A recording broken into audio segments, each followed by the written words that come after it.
Hello mga beshi, maaga nga po ako gumising kanina dahil excited ako sa first day of school. Naginat-inat nga lang ako saglit at nagtanggal ng muta.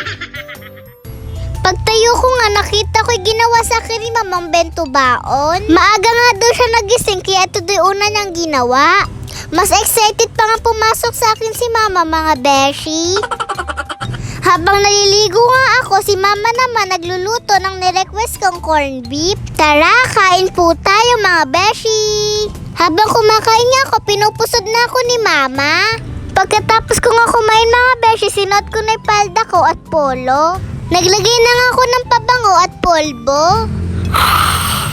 Nakuha pa nga manakot ng beshi nyo. Pagtapos ko nga magpolvo, pupunta na ako sa mini-rip ko para kumuha ng babaunin ko. Milo at Hello Panda biscuit nga kinuha ko pang dagdag sa baon ko. Maghapon kasi yung pasok ko mga beshi. Sinuot ko na nga din yung sapatos ko. Binibilisan ko na nga ipaggayak baka kasi matraffic kami.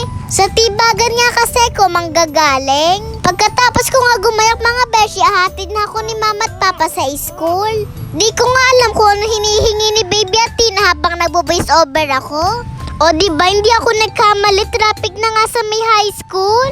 Hanggang poblasyon nga pala traffic mga beshi, buti na nga lang hindi ako na-late. Naglalakad na nga po kami ni Mama papunta po sa bago kong room.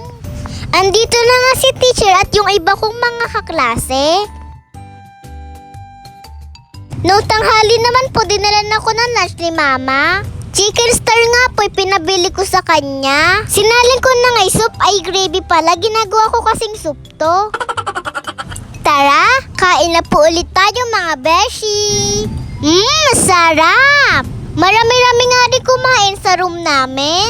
Kaya sa Thursday, pagbabaunan na lang po ako ni Mama ng lunch. Sanay naman po ako kumain mag-isa na at nauubos ko po yung pagkain ko. Pati nga buto, sinimot ko na mga beshi. Pagkatapos ko nga kumain, inayos na ni Mama yung pusod ko at nagpolbot pabango na nga ako. Kamusta naman yung first day of school nyo mga beshi? Ako nga masaya dahil nakilala ko yung bago kong teacher. At nakita ko ulit yung mga classmate ko.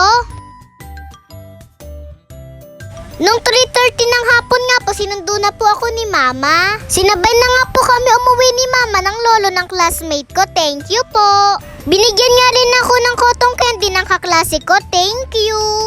Yun lang, salamat sa panonood. Bye-bye mga beshi. Happy first day of school.